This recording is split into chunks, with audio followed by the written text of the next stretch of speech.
इसलिए ध्यान रहे 1,14,00,000 शेयरों की डिलीवरी का से ट्रेड डिलीवरी में होता हुआ दिख रहा है। नाम भी अच्छा रखा है इन्होंने, डिलीवरी। ओके, चलिए बढ़ते आगे। और एसपीएल मिड कैप स्टॉक्स के दो खास मेहमान हैं हमारे साथ तैयार, हेमांग जानी साहब, मेहुल कोठारी साहब।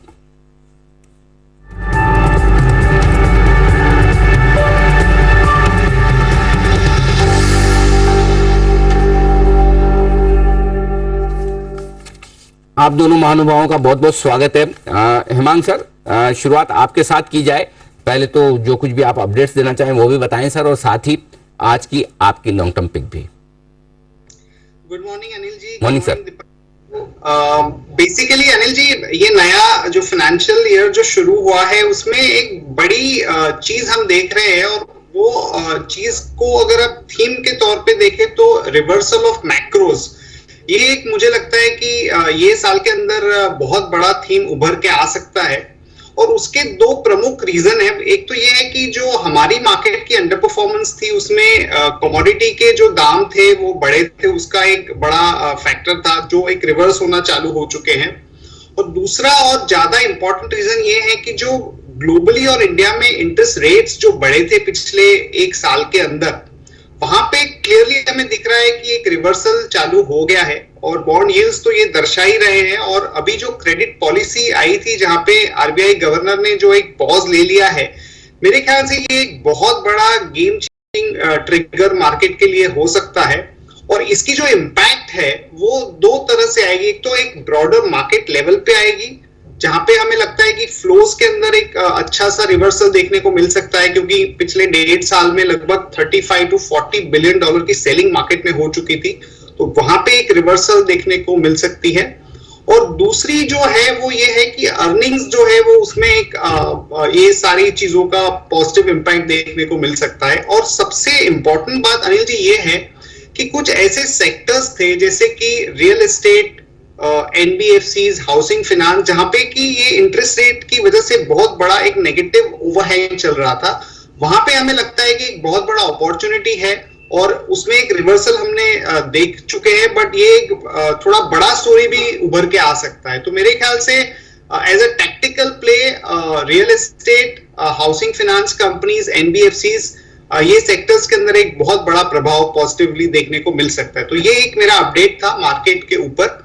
और लॉन्ग टर्म पिक की अगर बात करें तो उसमें मैंने लोढ़ा या मैक्रोटेक डेवलपर्स को चुना है। और जिस तरह का रिवर्सल हम देख रहे हैं रियल एस्टेट के अंदर, मैनेजमेंट भी काफी कॉन्फिडेंट है कि जो अप साइकिल है वो बना रहेगा, और ओवरऑल डेटा पॉइंट्स काफी पॉजिटिव है। तो मैक्रोटेक हमारा लॉन्ग टर्म पिक है with price target of 1250 rupees. Okay, 1250 के टारगेट के साथ लॉन्ग टर्म पिक के तौर पर मैक्रोटेक डेवलपर आपके लिए खरीदारी करने की राय हेमांग सर की तरफ से। आइए, मेहुल कोठारी साहब भी हमारे साथ हैं इस वक्त। मेहुल जी, बहुत बहुत स्वागत है आपका भी। बताएं सर, आपकी long term pick. Good morning Anil ji. आज की मेरी जो लॉन्ग टर्म पिक है वो है आईआरएफसी। आईआरएफसी की मैं अगर बात करूं तो पिछले 1-1.5 साल में बहुत ही बड़ी हमने रैली देखी थी। 20 रुपए से तकरीबन 40 के आसपास वो आ गया था। वो पूरा जो मूव है उसको उसने 61.8% रिट्रेस किया है। लॉन्ग टर्म चार्ट की अगर मैं बात करूं तो वहां पर रिवर्सल कैंडलस्टिक पैटर्न भी दिख रही है। और ओवरऑल अगर मैं पूरा रेलवे पैक देखूं तो बहुत ही अच्छा लगता है। आरबीएनएल भी उसमें से एक काउंटर है, बट आज हमने चुना है आईआरएफसी। तो आईआरएफसी इस रेट पर लेना है, यहाँ पर 2750 के आसपास ये ट्रेड कर रहा है। इसका स्टॉप लॉस रहेगा अनिल जी तकरीबन 23 रुपीस का, और अपसाइड टारगेट मैं समझता हूँ लॉन्ग टर्म में 37 फिर से देखने को मिल सकता है, जो कि उसका ऑल टाइम हाई है। ओके, आईआरएफसी रेलवे स्टॉक ये है लॉन्ग टर्म पिक के तौर पर। खरीदे आप 2750 के आसपास, 23 रुपए का आपको लगाना है स्टॉप लॉस, और 37 रुपए के बड़े टारगेट के लिए लॉन्ग टर्म के लिए आज से करनी खरीदारी। वाकई में टारगेट यहां से 10 रुपए ऊपर के काफी बड़े 35% के आसपास के तेजी के साथ आप मान के चल सकते हैं। आइए बढ़ते आगे। पहले एक बार जरा कमोडिटी मार्केट का अपडेट ले लिया जाए। दीप ऑलरेडी 10 बजे से इंतजार कर रहे हैं, 10:20 होना चाहते हैं। दीप बताएं। कुछ एक्शन ज्यादा नहीं हो रहा है सर। कल जैसे ही हो गया, 3 पैसे कल रुपया मजबूत खुला था, उसके बाद 10 पैसे नीचे बंद हुआ। आज भी 3 पैसे मजबूत खुला था, अब 7 पैसे कमजोर हो चुका है। मोर इंपॉर्टेंटली वापस 82 के ऊपर आपको डॉलर जाते हुए दिख रहा है। तो थोड़ा रुपए में वीकनेस 2 दिन बैक टू बैक आपको बनती हुई दिख रही है। डॉलर इंडेक्स भी हमने देखा है ग्लोबली 102 के पार गया है। कच्चे तेल में हल्की फुल्की खरीदारी हो रही है, वापस 6600 के लेवल पर आने की कोशिश कर रहा है। कल नेचुरल गैस में बड़ा बाउंस बैक था, पर आज करीब 1% की गिरावट इसमें दिख रही है। सोने में आधे % की खरीदारी है। सिल्वर भी आपको थोड़ा ठीक ठाक ट्रेड करते हुए दिख रहा है, करीब आधा % ऊपर है, इनफैक्ट थोड़ा 0.5% ऊपर हो गया। 500 रुपए की खरीदारी अब आपको सिल्वर में दिख रही है। कॉपर सुबह से मजबूत है, बट बाकी बेस मेटल्स में नरमी आपको दिख रही है। एल्यूमिनियम आधा % नीचे है। लेड और जिंक में भी आपको 1.4% की गिरावट आती हुई दिखेगी। फोकस अनिल जी आज एग्री कमोडिटीज पर ही है। जीरे की तमन्ना है, ग्वार का इरादा है। ये हमारा आज का स्पेशल शो। वाह वाह। तो थोड़ा बॉलीवुड फ्लेवर लेकर आ रहे हैं, बट एसेंशियली जीरा और ग्वार दोनों पर फोकस करना है, क्योंकि यही दो कमोडिटीज है जहां पर सबसे ज्यादा चर्चा हो रही है। 40,000 के रिकॉर्ड स्तर को जीरे ने आज पार कर लिया है। कमजोर मानसून का भी अनुमान है। आज आईएमडी की 12:30 बजे प्रेस कॉन्फ्रेंस भी है, पहला अनुमान आने वाला है। तो सवाल यही है कि ये जो 40,000 के पार जीरे की तमन्ना है वो कहां तक जाएगी, और ग्वार का क्या इरादा है, क्योंकि 7,000 के पार ग्वार भी आपको जाते हुए दिख रहा है। तो दोनों एग्री कमोडिटीज पर करेंगे फोकस। जीरे की तमन्ना है, ग्वार का इरादा है। पिक्चर तो ये सलमान खान की थी, जीने की तमन्ना है, प्यार का इरादा, वहीं से आया। हाँ। पिक्चर का नाम मेरे ख्याल से इसमें रेल की थी, आई थिंक सो। हाँ, मैगी उसका नाम भी मैगी था मूवी में, आई थिंक। हाँ, जरा एक बार जरा जनरल नॉलेज टेस्ट किया जाए इससे पहले कि लोग गूगल कर ले। सब अपने अपने चेहरे स्क्रीन की तरफ रखे, सारे एक्सपर्ट फोन पे आजकल सब दर्द चालू हो रहा है जी। किसी ने पता किया? बंसल जी, अरे कुणाल जी, कुणाल जी। अनिल जी कहीं ऐसा तो नहीं है? अनिल जी, गाइड फिल्म का गाना था अनिल जी, मुझे तो वही याद आ रहा है। नहीं, एक आपके जमाने की मूवी नहीं, बिल्कुल भी नहीं। उसमें गाना था आज फिर जीने की तमन्ना है, वो नहीं? नहीं, आज फिर जीने की तमन्ना, आज फिर मरने का इरादा, वो नहीं। वो गाइड मूवी थी देवानंद की, और वो इसलिए नहीं है क्योंकि वो हमारे चित्तौड़गढ़ के किले पे ही शूट हुई थी। हाँ, जहाँ से मैं हूँ। ओके। हाँ, तो इसलिए वो तो मुझे अच्छे है। ये तो भाई साहब सलमान खान की पिक्चर थी, है ना। जीने की तमन्ना है, प्यार का इरादा है, वही है ना। नाम बता दूं अगर आप बाकी इतना मैंने बताया जी। बताया जी। अनिल जी, जी अनिल जी, ये साजन पिक्चर का गाना है, तुमसे मिलने की तमन्ना है, जो आप लिरिक्स बोल रहे हो, तुमसे अनिल जी जीने की नहीं, तुमसे मिलने की तमन्ना है। तुमसे मिलने की। वाह बंसल जी, सही, एकदम बिल्कुल सही गए बंसल जी। आपको मिलता है एक बेहतरीन सेडान चाहिए, एसयूवी चाहिए, आपको क्या चाहिए? आपकी पसंद क्या है? कौन सी गाड़ी पसंद है आपको? अनिल जी, मेरे को तो कुणाल जी की पावर ऑफ अटॉर्नी चाहिए। अगली बार जब छुट्टी पे जाए तो कोई सवाल जवाब नहीं। अनिल जी, देखो, जो कुणाल जी की पावर ऑफ अटॉर्नी का पावर मेरे पास नहीं है। मेरे पास जो है वो मैं दे सकता हूँ। मैं आपको कौन सी गाड़ी आपको कौन सी पसंद है, एसयूवी या सेडान? मेरे को उतना बताओ। आप अपनी मर्जी से थोड़ी डिसाइड कर सकते हो कि आपको क्या मिलेगा। अनिल जी, मेरे को तो इलेक्ट्रिक वाली साइकिल चाहिए अनिल जी, जिसमें पैडल ना मारना पड़े। ओके, तो बंसल जी को मिलता है वो उनकी पसंद की इलेक्ट्रिक साइकिल, उसके ताले की चाबी का जेरोक्स जो आपके पास भिजवा दिया जाएगा। साइकिल की तो जरूरत है नहीं इनको। चाबी की जेरोक्स आपको भेज जाएगी बंसल जी। बहुत बढ़िया, लेकिन आपने जवाब एकदम सही दिया। ओके, चलिए बढ़ते आगे। और कमोडिटीज पर आपने एक्शन देख ही लिया कि जीरे की तमन्ना है, ग्वार का इरादा है। ये आपके लिए आज विशेष शो 11:30 बजे मिस नहीं करना है। आइए, मिस नहीं करना है। एक और इंपॉर्टेंट अपडेट जो आज आया, जिसके दम पर कोटक बैंक में आज दिख रही है बड़ी तेजी। एफआईएस की हिस्सेदारी घटी है, उसके बावजूद ये शेयर बड़ा जबरदस्त एक्शन में है, क्योंकि एमएससीआई के इंडेक्स में जब भी बदलाव होंगे इसका वेटेज बढ़ सकता है। ऐसी खबरें आ रही। पूरी डिटेल्स जान ली जाए, कितनी एफआईआई ने हिस्सेदारी घटाई है और कितनी आगे बढ़ने की है तैयारी।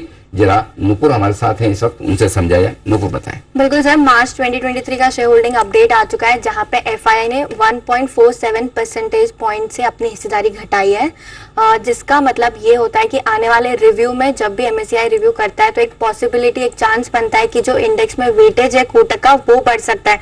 अब हिस्सेदारी घटाई है तो इसका क्या मतलब हुआ? अब इसका ये मतलब होता है कि जो फॉरेन हेडरूम है, जो फॉरेन इन्वेस्टर्स है, उनका जो पहले 22% तक का रूम था वो रूम अब बढ़ के 25% हो गया। इसका मतलब ये कि मैक्सिमम जितना इन्वेस्ट कर सकते हैं उसकी लिमिट 25% से ज्यादा हो गई। और एमएससीआई के जो रूल्स है उसके हिसाब से अगर हम देखेंगे तो अगर 15% मिनिमम होना चाहिए और 25 से ऊपर अगर ये जाता है तब वो अपने वेटेज को बढ़ाते हैं, और 0.5 से 1% का एडजस्टमेंट इसमें हो सकता है। फिलहाल कोटक का एमएससीआई में 1.3% का वेटेज है, जो कि अनुमान लगाया जा रहा है कि ये बढ़कर करीबन 2.6% के आसपास का वेटेज हो सकता है। अगर इतना वेटेज बढ़ता है तो करीबन 69 से 70 करोड़ डॉलर तक का इनफ्लो आ सकता है, और रुपीस में बात करें तो 5,600 करोड़ से 5,700 करोड़ का इनफ्लो आपको दिखेगा।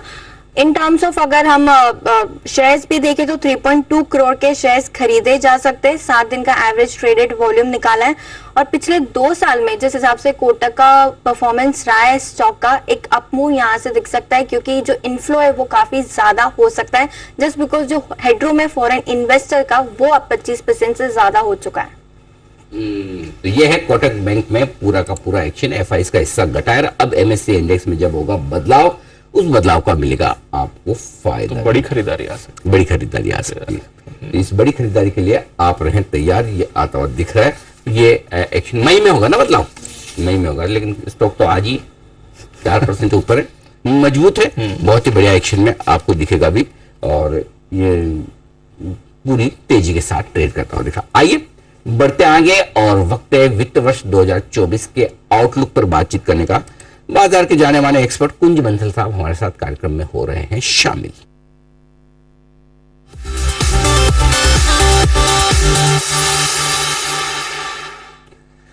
25 साल से ज्यादा का लंबा और गहरा अनुभव रखने वाले कुंज बंसल साहब हमारे साथ हैं कार्यक्रम में, जो यूटीआई और रिलायंस म्यूचुअल फंड जैसे दिग्गज म्यूचुअल फंड्स में काम कर चुके हैं। कोटक ग्रुप जिनका अभी हम बात कर रहे थे, वहां पर भी काम करने का आपका बड़ा लंबा गहरा अनुभव है, और उनकी कंपनी का नाम भी बहुत ही इंटरेस्टिंग है, investmentiliteracy.com। लिटरेसी नहीं, इलिटरेसी.com। तो इन्वेस्टमेंट की इलिटरेसी को दूर करने का काम कुंज बंसल साहब कई दशकों से कर रहे हैं। सर बहुत बहुत धन्यवाद समय देने के लिए। वित्त वर्ष 2024 की शुरुआत हो चुकी है, और शुरुआत वाकई में अच्छी भी हुई है, मजबूत भी दिख रहे हैं बाजार, लेकिन बड़ा सवाल है कि इस साल क्या बढ़िया या क्या बेहतर बाजार के लिए हो सकता है? आप क्या समझते, क्या हो तो आप मानेंगे कि हाँ ये बाजार के लिए ठीक है?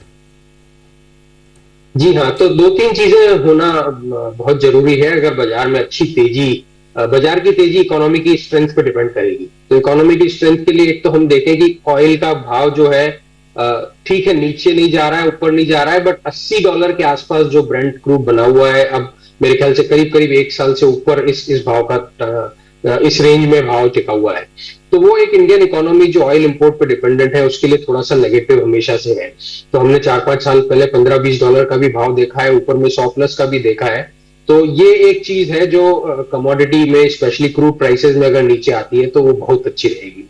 उसके साथ साथ जो आरबीआई की इंटरेस्ट रेट हाइक का इम्पैक्ट आया है, अभी फिलहाल तो नेगेटिव इम्पैक्ट आया है कि कंज्यूमर डिमांड कम हो गई है, और वो एक्सपेक्टेड भी था, क्योंकि तभी इन्फ्लेशन कंट्रोल में आएगा। तो इंटरेस्ट रेट हाइक को मिला के अगर ऐसा लगता है कि इन्फ्लेशन कंट्रोल में आ जाता है, तो ये एक दूसरा पॉइंट है कि इन्फ्लेशन कंट्रोल में आना जरूरी है। उससे वापस से कंजम्पशन बढ़ेगा, डिमांड बढ़ेगी, आम जनता को कॉन्फिडेंस आएगा कि वो वापस अपना पर्स ढीला करे, और उसी से ओवरऑल इकोनॉमी चलेगी। और तीसरा ये है कि जो continuous capital investments largely government के साइड से हो रहा है, ऑफ कोर्स पिछले 3 क्वार्टर्स में प्राइवेट सेक्टर ने भी उसमें पार्टिसिपेट किया है, उसका इम्पैक्ट दिखने लग जाए, स्पेशली मल्टीप्लायर टर्म्स में, कि उसके डिपेंडेंट सेकेंडरी और टर्शरी इम्पैक्ट आ जाए, लेबर एम्प्लॉयमेंट क्रिएट हो जाए और एक्टिविटी बढ़ जाए। तो मुझे लगता है ये 3 चीजें होने से FY24 में बहुत ही अच्छी पॉजिटिविटी आ सकती है। कच्चे तेल के दाम मेंटेन रहे, थोड़े नीचे आ जाए, बहुत बढ़िया। आरबीआई की तरफ से ब्याज दरें बढ़ाना तो बंद हुआ है, अगर घटाना शुरू कर दें, और जो कुछ सरकार की तरफ से कैपिटल इन्वेस्टमेंट यानी कि इंफ्रास्ट्रक्चर और बाकी जगह पैसा खर्च करने की इच्छा है, और प्राइवेट सेक्टर भी अगर इसमें योगदान दे, तो ये 3 बढ़िया चीजें वित्त वर्ष 2024 में हो सकती है। तो हमारे यहाँ तो मामला थोड़ा सेट सा लगता है, ज्यादा तीनों में बहुत ज्यादा समस्या नहीं है, लेकिन दिक्कत जो है वो बाहर की है, ग्लोबल मार्केट की है। वहां से क्या कुछ आप देख रहे हैं, ये बताएं सर। जी हाँ, तो ग्लोबल मार्केट्स को अगर हम देखेंगे तो अभी भी उतना कॉन्फिडेंस नहीं आ रहा है। और जब मैं बोल रहा हूँ कॉन्फिडेंस नहीं आ रहा है, तो मैं एक एग्जांपल, छोटे से एग्जांपल से समझा दूं कि अभी मार्च के महीने में हमने स्पेशली यूएस में, अमेरिका में इतना बड़ा banking crisis actual banking crisis देखा है, जिसमें उनको रेगुलेटर्स को आके काफी सपोर्ट करना पड़ा। और उसके बावजूद यूएस फेड ने इन्फ्लेशन को देखते हुए इंटरेस्ट रेट बढ़ाया। उसका एग्जैक्टली अपोजिट हम कॉन्ट्राडिक्टरी अपोजिट बोल सकते हैं कि आरबीआई इतना कॉन्फिडेंट है इंडियन इकोनॉमी पे और इंडियन बैंकिंग सिस्टम पे कि उन्होंने इंटरेस्ट रेट नहीं बढ़ाई, पॉज लगा दिया इंटरेस्ट रेट हाइक पे। तो ये एक बहुत बड़ा इनडायरेक्ट मैसेज है आरबीआई का कि ठीक है आपके यहाँ पे कुछ प्रॉब्लम होगी, बट हमें कॉन्फिडेंट है हमारे इंडियन बैंकिंग सिस्टम पे, हमारे रूल्स रेगुलेशंस पे, हमारी मॉनिटरिंग पे। तो फिर से ग्लोबल मार्केट पे आते हैं, तो ग्लोबल मार्केट में अभी भी मुझे लगता है समस्या बनी हुई है, तो ऐसे क्राइसिस रहेंगे।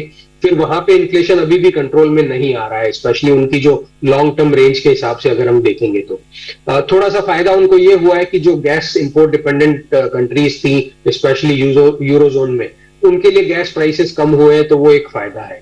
तो मुझे लगता है ग्लोबल मार्केट से सपोर्ट की उम्मीद अभी करना थोड़ा सा मुश्किल है। पिछले 10 दिन में बहुत अच्छी चीज हुई है कि भले थोड़ा ही सही ग्लोबल इन्फ्लोज इंडियन मार्केट में आया है, अब वो सस्टेन करेगा कि नहीं हम बोल नहीं सकते, पर फिर भी हमें मानसिक और फाइनेंशियल रूप से अपनी लड़ाई खुद ही लड़ने के लिए तैयार रहना चाहिए।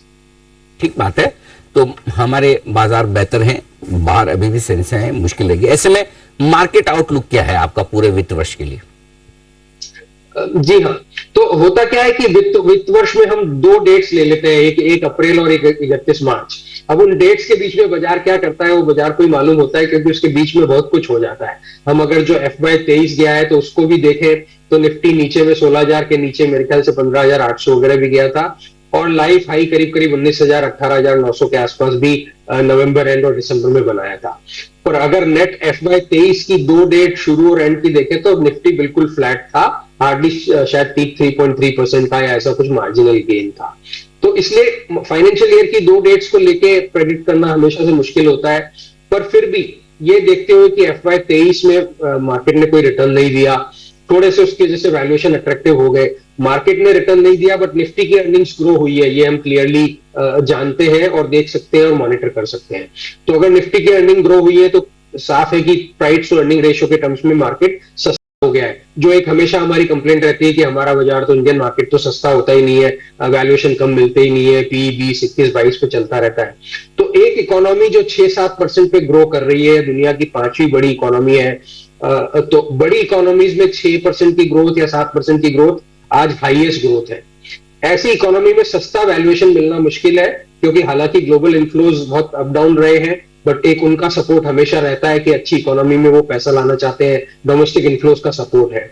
तो मुझे लगता है ये FY23 के सबड्यूड बैकग्राउंड में निफ्टी अर्निंग्स कंटिन्यूसली ग्रो होना, करीब 10% का आराम से ग्रोथ रेट FY23 में हुआ है। FY22 में वो 20% प्लस था, आपको जो कोरोना के लो बेस पे था, और FY24 में भी मुझे लगता है कंजर्वेटिवली 10% की निफ्टी ग्रोथ तो आएगी। तो मुझे लगता है एक slow and study medium term में मार्केट में अच्छा रिटर्न आ जाएगा, बीच बीच में अभी भी वॉलेटिलिटी आती रहेगी। ओके, बीच बीच में उतार चढ़ाव रहेंगे, लेकिन स्लो और स्टडी रिटर्न आएगा। लेकिन ये आएगा कहां, पैसा कहां लगाना है, कहां पैसा लगाने से फायदा होगा, कुंज बंसल जी बताएं सर। जी हाँ, तो जैसा मैं कह रहा था कि कैपिटल जो continuously investment capital expenditure government कर रही है और अब प्राइवेट सेक्टर उसका गुड शेयर्स की आउट परफॉर्मेंस में ऑलरेडी देख रहे हैं पिछले कुछ क्वार्टर से। मुझे लगता है वो अभी भी चालू रहेगी, ऐसा नहीं है कि वो टॉप आउट हो गया या पीक आउट हो गया है या अब वहां से रिटर्न नहीं आएंगे। तो कैपिटल गुड्स एक सेक्टर है जहां मुझे लगता है रिटर्न आते रहेंगे। दूसरा है कि घूम फिर के आईटी सेक्टर की परफॉर्मेंस पे डाउट आ जाता है। अब जैसे मार्च में यूएस में बैंकिंग क्राइसिस हुआ तो लगा कि नहीं सडनली सब लोग खर्चा करना बंद कर देंगे। इंडिया के आईटी इंडस्ट्री का लार्ज पार्ट एक्सपोर्ट अर्निंग्स का यूएस से आता है, और with in that BFSI banking financial services sector से बहुत बड़ा हिस्सा आता है। तो ऐसी जब भी न्यूज फ्लो होती है तो सडनली नेगेटिव सेंटीमेंट हो जाता है, तो वो एक अपॉर्चुनिटी रहती है हमेशा स्टॉक्स को आईटी इंडस्ट्री के पिकअप करने के लिए। पर मुझे नहीं लगता मीडियम टर्म बेसिस पे ऐसा कोई सिग्निफिकेंट इंपैक्ट आईटी इंडस्ट्री की ग्रोथ पे आएगा। एक कंजर्वेटिव 10% प्लस माइनस 1-2% की ग्रोथ आराम से आती रहेगी। नेट कैश कंपनीज है, कंटिन्यूस कैश जनरेशन है, continuous cash distribution by way of dividend है, और वैल्यूएशन सपोर्ट है अभी रिसेंट करेक्शन मार्च में आने के बाद में। तो ये इन 2 जगह पे, और सेलेक्टिवली मुझे लगता है ऑटो और बैंकिंग का पार्टिसिपेशन चालू है। ओके, तो ये है आपके लिए कुछ बेहतरीन निवेश के मौके जहां पर फोकस कर सकते हैं आप। ये कुंज बंसल जी की राय। कुंज, आप अगर बताना चाहें कोई ऐसे सेक्टर से जहां पर थोड़ा मामला ढीला रहेगा, वहां से दूर रहे। तो मुझे लगता है कि कमोडिटीज में काफी वोलेटिलिटी ग्लोबली अभी भी है और चालू रहेगी आने वाले टाइम में, और उनका डायरेक्शन प्रेडिक्ट करना भी थोड़ा सा मुश्किल रहेगा। बहुत सारे फैक्टर्स आ जाते हैं, कभी डिमांड अप डाउन, हम यूएस और यूरोप में रिसेशन की तरफ देख रहे हैं, आएगा कि नहीं मालूम नहीं। फिर चाइना फैक्टर आ जाता है, कभी लगता है वो बंद कर रहे हैं, कभी लगता है वो खोल रहे हैं। उसके साथ साथ प्रोडक्शन आ जाता है। अभी हम क्रूड की बात करें तो ओपेक ने सडनली अनाउंस कर दिया कि वो 10% कट कर देंगे, तो ब्रेंट जो अच्छा भला 78, 79, 80 पे चल रहा था, एक बार के लिए 85, 86 चला गया, अब 84 के आसपास स्टेबल है। तो ये एक तो क्रूड ऑयल रिलेटेड कंपनीज, मुझे लगता है थोड़ी सी ट्रेडिंग अपॉर्चुनिटी इनमें ज्यादा ट्रेडर्स को ढूंढनी चाहिए बजाय इन्वेस्टर्स के। और उसी को मैं ओवरऑल ब्रॉडर कमोडिटीज में एक्सटेंड करूं तो मुझे लगता है मेटल्स में भी अभी कोई बहुत तेजी आने की उम्मीद नहीं है। तो मेटल कंपनीज में भी ट्रेडर्स के हिसाब से अच्छी अपॉर्चुनिटी रह सकती है, इन्वेस्टर्स के हिसाब से कम रहेगी। ओके, तो चलिए ये है आपके लिए थोड़ा सा मेटल्स और ऑयल एंड गैस सेक्टर्स ऐसे जहां पर आपको सावधानी रखनी है, और बाकी निवेश के बेहतरीन मौके आपको बताएं। कंज्यूमर ड्यूरेबल्स, कैपिटल गुड्स वाले जो शेयर है वहां पर आप कर सकते हैं निवेश। बहुत बहुत धन्यवाद कुलमंद साहब हमें समय देने के लिए, धन्यवाद। और अपना आउटलुक वित्त वर्ष 2024 के लिए हमारे दर्शकों के साथ शेयर करने के लिए। छोटे से ब्रेक का वक्त है और ब्रेक के उस पार आपके लिए आ रही है पोजिशनल पिक्स। तैयार है हेमंत सर, मेहुल कोठारी साहब।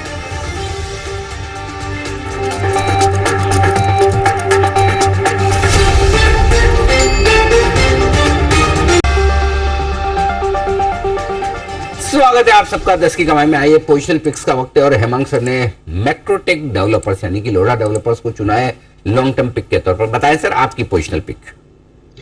अनिल जी, पोजीशनल पिक है पूना वाला फिनकॉप, प्राइस टारगेट 350। जैसा मैंने कहा कि एनबीएफसी सेक्टर के अंदर एक अच्छा अपमूव हम देख रहे हैं, और जो रीसेंट बिजनेस अपडेट आई थी पूना वाला की वो काफी अच्छी थी। फोर्थ क्वार्टर में जो 90% ग्रोथ था डिसबर्समेंट के अंदर, और एसेट क्वालिटी भी काफी अच्छी थी, लगभग 1.5% के आसपास थे ग्रॉस एनपीएल्स। तो ये कंपनी अगले एक साल के अंदर हमें लगता है कि 40 to 50% की ग्रोथ दिखा सकती है एयूएम और पैट के अंदर। तो ये हमारी पोजीशनल पिक है और प्राइस टारगेट रहेगा 350 के टारगेट के लिए पूना वाला फिनकॉप है आपके लिए खरीदारी करने की राय। आइए मेहुल कोठारी साहब से भी जान लेते हैं उनकी पोजिशनल पिक। आईआरएफसी उन्होंने चुना था लॉन्ग टर्म के लिए। बताएं सर। अनिल जी, मेरा पोजीशनल पिक आज का है वो है आईडीबीआई बैंक। आईडीबीआई बैंक इसलिए कि बैंक थोड़ा सा ज्यादा करेक्ट हो चुका है। At the same time 200 day का मूविंग एवरेज जो था उसने उसको रिस्पेक्ट किया है। सिमिलर काइंड ऑफ फॉर्मेशन सितंबर 2021 में हमने देखा था, जब ये काउंटर रैली किया था तकरीबन 60 रुपए के आसपास तक। तो मुझे लगता है यहाँ से फिर से रैली आनी चाहिए इस काउंटर में। तो 43 के स्टॉप लॉस से इसको बाय करना है। फिलहाल 4750 का रेट है, इसका स्टॉप लॉस रहेगा 43, बट टारगेट रहेगा 57 जो कि ऑल टाइम हाई के करीब है। सो मुझे लग रहा है कि आने वाले 2 या 3 महीने में काउंटर अच्छा परफॉर्म कर सकता है। तो 20% के अपसाइड के लिए खरीदारी करें आईडीबीआई बैंक, ये पसंद आ रहा है मेहुल जी को। आइए राकेश जी कुणाल जी से लेते हैं उनकी 10 की कमाई का स्टॉक भी। सर बताएं कौन सा स्टॉक लेकर आए 10 की कमाई के लिए। दीपांशु, 10 की कमाई में मैंने और राकेश जी ने आज चुना है डेटा पैटर्न्स को। डेटा पैटर्न्स जो है वो डिफेंस से रिलेटेड काम करती है, और हमें लगता है कि जो रक्षा से जुड़ी कंपनियां हैं उनके चार्ट्स पर हमने जबरदस्त आउट परफॉर्मेंस देखी है। और इस चार्ट को चुनने की वजह क्या है कि इसके मध्यम अवधि के जो चार्ट्स हैं, वीकली चार्ट्स हैं, उस पर एक पैटर्न बना है जिसको असेंडिंग ट्रायंगल पैटर्न कहते हैं, और इस सप्ताह उसका ब्रेकआउट आता हुआ दिख रहा है। तो इन स्तरों पर और गिरावट में डेटा पैटर्न्स को बाय करके चलने की हमारी राय है, और मध्यम अवधि में हमें लगता है कि बाजार से बेहतर रिटर्न देने की ताकत रखता है। Over to Rakesh. बेहतरीन दीपांशु, टेक्निकल स्ट्रक्चर है, नीचे से एक रिवर्सल हुआ है, ब्रेकआउट की कगार पर है। जिस तरीके का टेक्निकल स्ट्रक्चर है, 1850 से लेकर 1900 के टारगेट्स मुमकिन है अगले 3 से 4 महीने के अंदर। तो 3 से 4 महीने का नजरिया बना के डेटा पैटर्न्स में इन स्तरों पे हल्की फुल्की करेक्शन में निवेश की राय है।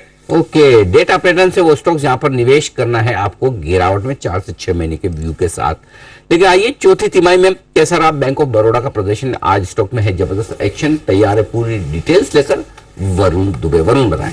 तो अनिल जी, प्रदर्शन तो काफी बेहतर रहा, लेकिन इस पूरे बिजनेस अपडेट की सबसे बड़ी बात तो ये थी कि पहले बार बैंक ऑफ बड़ौदा ने अपना बिजनेस अपडेट दिया है, नहीं तो ये अभी तक अपना बिजनेस अपडेट देता है। एक आध बार नहीं दिया, पहले बार इन्होंने अपना बिजनेस अपडेट दिया है। अच्छा, मैं भी सोच तो रहा था, फिर मुझे लगा शायद एक आध बार पहले कभी नहीं तो जनरली पहली बार जो देता है तो अच्छे ही देता है, नहीं तो देना भी क्यों है। मेरे दिमाग में सुबह आया था स्टॉक ऑफ द डे दिया था, तो मैं फिर मुझे पता नहीं ऐसा याद रहेगा कि शायद एक आध बार कभी दिया था। नहीं, मैंने तो पिछला काफी टाइम चेक तो फिर आप सही कह रहे हैं, मतलब मुझे इतना डिटेल में नहीं पता, लेकिन मैंने सोचा जरूर था, मैं सुबह बोलने वाला भी था कि पहली बार अपडेट, फिर मैंने कहा कॉन्फिडेंट नहीं तो नहीं बोलते, तो आपने कंफर्म कर दिया। हाँ, तो पहले बार इन्होंने अपना बिजनेस अपडेट दिया और जोरदार अपडेट दिया। आप देखिए साल दर साल क्वार्टर दोनों में ग्रोथ जो है काफी बेहतर रही है।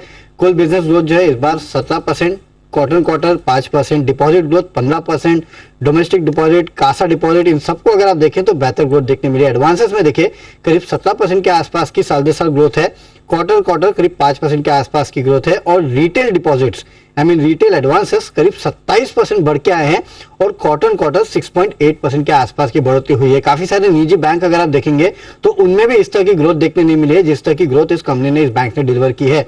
और ये पहला क्वार्टर नहीं है, लगातार पिछले कुछ क्वार्टर से देखेंगे तो अच्छी ग्रोथ देखने मिल रही है।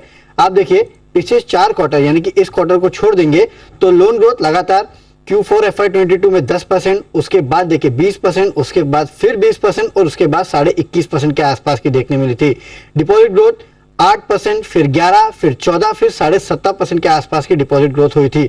NII में भी देखिए इसके पहले 4 क्वार्टर्स में अगर आप देखेंगे तो 21%, 12%, 34%, 26%, और एनपीएस तो लगातार घटते जा रहे हैं, आप अपनी स्क्रीन पे देख सकते हैं। और इसी को लेकर ब्रोकरेज हाउस कॉन्फिडेंट है। कुछ इंपॉर्टेंट चीजें जो उन्होंने कही है वो मैं आपको बताता हूं।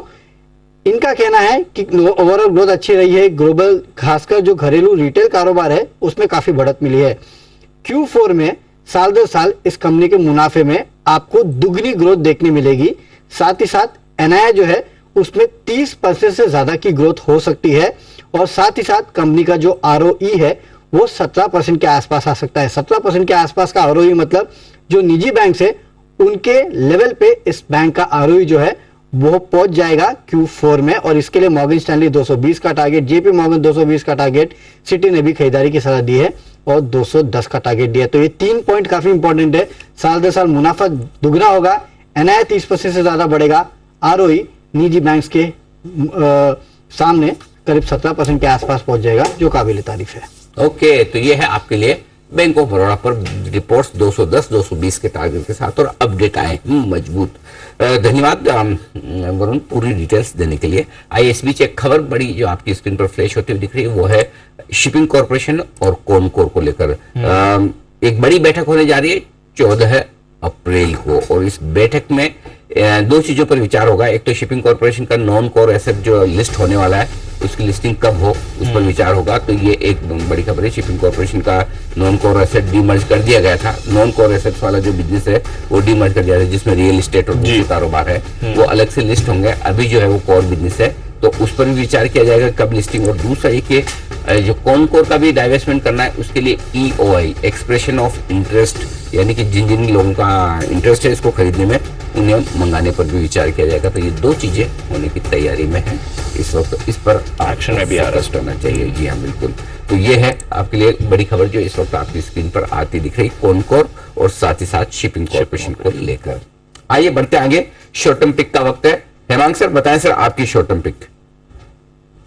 Automotive Axle price target 2835। ये क्वार्टरली जो अर्निंग्स है उसमें ऑटो का जो नंबर्स है वो काफी अच्छा रहेगा। लगभग ऑलमोस्ट अबाउट 75% अर्निंग ग्रोथ हम एक्सपेक्ट कर रहे हैं पूरे सेक्टर के अंदर।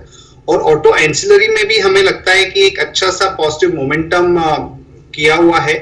और ये कंपनी के अंदर हमें लगता है कि जिस तरह का ये लोगों ने एक्सपेंशन किया है उसका बहुत बड़ा फायदा उनको मिल सकता है। और टेक्निकली भी ये स्टॉक का जो सेटअप है वो काफी बढ़िया है, और हमें लगता है कि ये 2835 तक का टारगेट दे सकता है। ओके, ये है आपके लिए ऑटोमेटिव एक्सेल्स यहां पर खरीदारी करने की राय 2835 के टारगेट के लिए। मैं उनसे बताएं आपकी position short term picks. Anil ji, मेरी शॉर्ट टर्म पिक है आज की, वो है तेजस नेटवर्क। तेजस नेटवर्क 620 के आसपास ट्रेड कर रहा है। It is on a verge of breakout. जो ब्रेकआउट हम प्रीएम्प्ट कर रहे हैं 630 के ऊपर आएगा, बट यहाँ पर यही ट्रेड पर लेना चाहिए। 570 के स्टॉप लॉस है, इसका टारगेट रहेगा 720। तो ब्रेकआउट 630 के ऊपर है, बट प्रीएम्प्ट कर रहे हैं हम बिकॉज उसका जो मोमेंटम है वो ऐसा लग रहा है कि 630 निकल जाएगा और इसके बाद 720 तक के टारगेट भी देखने को मिल सकता है। ओके, तो ये है आपके लिए तेजस नेटवर्क शॉर्ट टर्म के लिए। यहां पर करें खरीदारी 720 के टारगेट्स के लिए। आइए जैसे लेते हैं उनका एक जैकपॉट कॉल।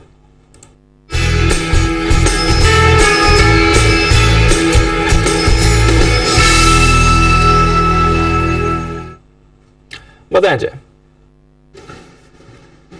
बजाज ऑटो में एक बहुत ही बढ़िया ब्रेकआउट है from a very big consolidation मैं कहूँगा कि एंड ये स्टॉक में क्लियरली एक अप ट्रेंड है, एक लॉन्ग बिल्डअप यहाँ पे देखने मिल रहा है। इसके मोमेंटम इंडिकेटर्स में भी clearly short to medium term में एक बुलिश क्रॉसओवर देखने मिला है। सो 4100 के स्ट्राइक का कॉल ऑप्शन मैं सजेस्ट कर रहा हूँ खरीदने को। लगभग 70 रुपीज के आसपास ये ट्रेड कर रहा है, तो 70 ऊपर पर खरीदे। 4100 के स्ट्राइक का कॉल ऑप्शन बजाज ऑटो का, यहाँ पे स्टॉप लॉस रखना होगा 48 का। फर्स्ट टारगेट इसका दीप बन रहा है 102 एंड सेकंड टारगेट इज 126। सो 102 126 ये दो टारगेट्स के लिए खरीदना है 4100 के स्ट्राइक का कॉल ऑप्शन बजाज ऑटो का। दीप मुझे ऐसा लग रहा है कि एक शॉर्ट टर्म में आप देखिएगा लगभग 41 35 के आसपास एक माइनर रेजिस्टेंस है, जो मुझे ऐसा लग रहा है कि जो हिसाब से मूव है वो क्लियर हो जाएगा। और वो होता है then the stock is heading towards 40 to 50 and अगर वो हो जाता है तो लगभग 150 रुपए तक के भी टारगेट्स आपको दिखने मिल सकते हैं कॉल ऑप्शन में। बजाज ऑटो यहाँ पर आपके लिए 4100 का कॉल ऑप्शन खरीदने की राय है और 17700 पर जैने निफ्टी पर कॉल खरीदा है। पॉजिटिव बुलिश बायस है।